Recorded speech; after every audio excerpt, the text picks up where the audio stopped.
दुर्ग के वार्ड 42 कसारी हिटपीरी में मंगलवार को उपचुनाव की प्रक्रिया आरंभ हुई, जहां बारिश के बीच लोग मतदान करने उत्साहपूर्वक पहुंच रहे हैं।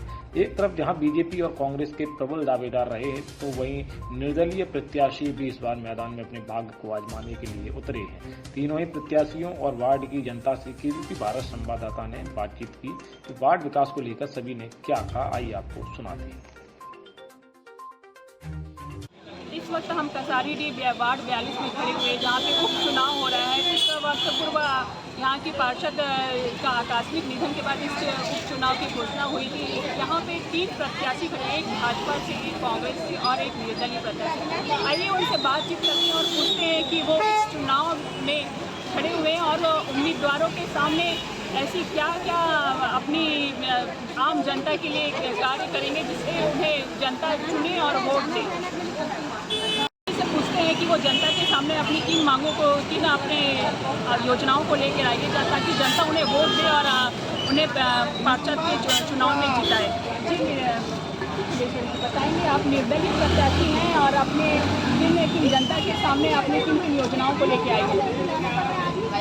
जनता भी परिवर्तन चाहती है, जो कांग्रेस का है, कांग्रेस पार्टी से प्रत्याशी है, जनता परिवार चलते आ रहा है।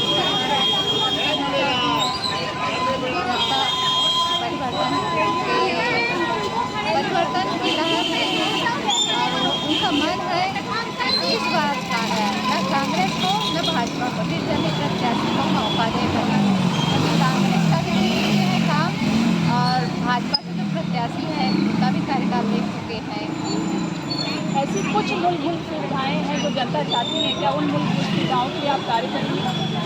हाँ बिल्कुल, जो जनता चाहेगी। जनता यहाँ पे चाहती है सड़क, नाली, पानी, जो उनकी जो रोज़मर्रा की जो आम जिंदगी के जो उनके लिए आप कार्य करेंगे? हाँ करूँगी, बिल्कुल करूँगी। अगर वार्ड की जनता मेरे को एक मौका देगी और अपना आशीर्वाद देते हैं तो मैं जरूर ये काम करूँगी। आपके अंदर पूरा विश्वास है कि इस चुनाव में आप जरूर जीतेंगे? हाँ पूरा विश्वास है, पूरा मतलब जनता मन बना चुकी है कि इस बार बदलाव करना है।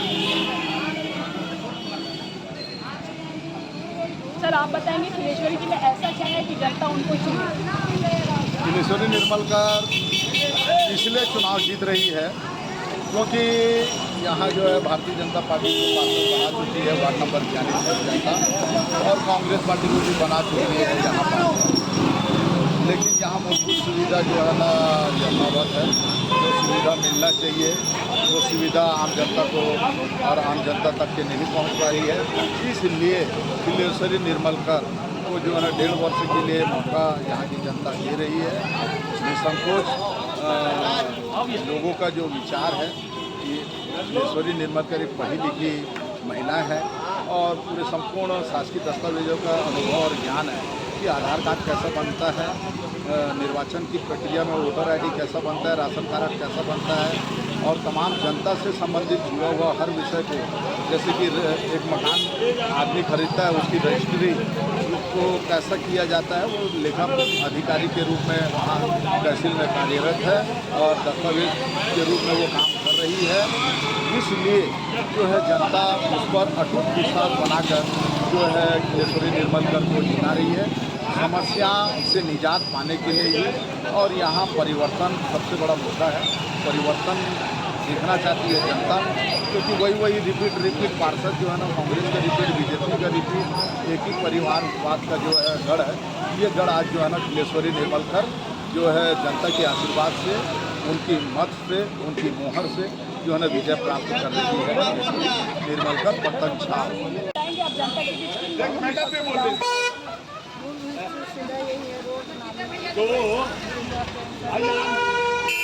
आप कुछ कहना चाह रहे हैं? अस्सलाम वालेकुम।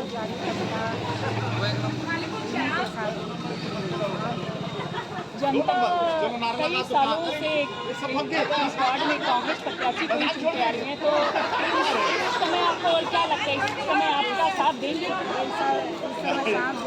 पूरा जनता मन बना चुकी है 3 नंबर। ऐसा क्या कार्य करेंगे जब जनता आपको चढ़ाए और आपको वोट दे? ये बोल दिया जनता जो भाजपा सरकार आएगा, फौजी होती बाइट दे हम अपने हिसाब से ही जनता के हिसाब से काम करेंगे। ठीक है। जीते जी हैं जो कांग्रेस प्रत्याशी है आई, उनसे पूछते हैं कि वो जनता की वो किन मूलभूत सुविधाओं को लेके आ रही है ताकि जनता उन्हें वोट दे और उन्हें जिताए।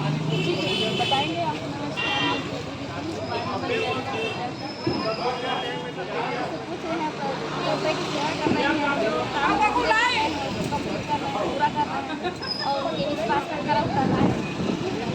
हमने बाढ़ परिक्रमा के लोग वहाँ कहते हैं कि कांग्रेस प्रत्याशी भी मतलब अपना वंश चला रहा है यहाँ इस वार्ड में, पहले उनके चाचा फिर उनकी बहू फिर, तो इस पे क्या कहना चाहिए? जैसा आप देख रहे हैं कि 30 सालों 25 सालों से चलते आ रहा है, इस बार जनता ने इसका जो उनके ऊपर है वही आगे अटूट रहेगा। आप जनता के मूलभूत सुविधाओं के लिए कार्य करेंगे आगे?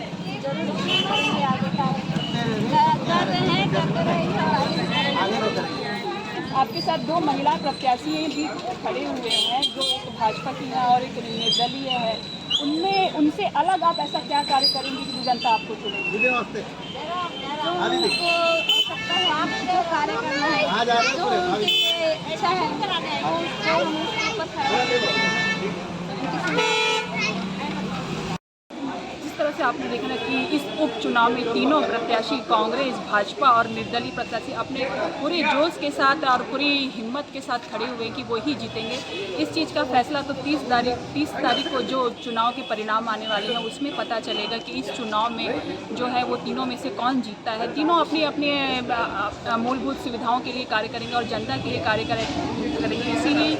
इसी उम्मीदों के साथ इस चुनाव में खड़े हुए हैं और जनता से अपील कर रहे हैं कि वो हमें ही वोट दे। जिस चीज़ का फैसला जनता ने आज इस चुनाव में मतदान करके करने वाली है। आगामी दिनों में इस चीज़ का निर्णय होगा कि तीनों जो प्रत्याशी हैं उनके भविष्य का फैसला जनता निर्धारित करेगी और 30 तारीख को होने वाली मतगणना में पता चलेगा कि तीनों प्रत्याशियों में से जो कौन है जो इस चुनाव में जनता जिन्हें जिताती है। दुर्ग से केबीपी भारत के लिए मैं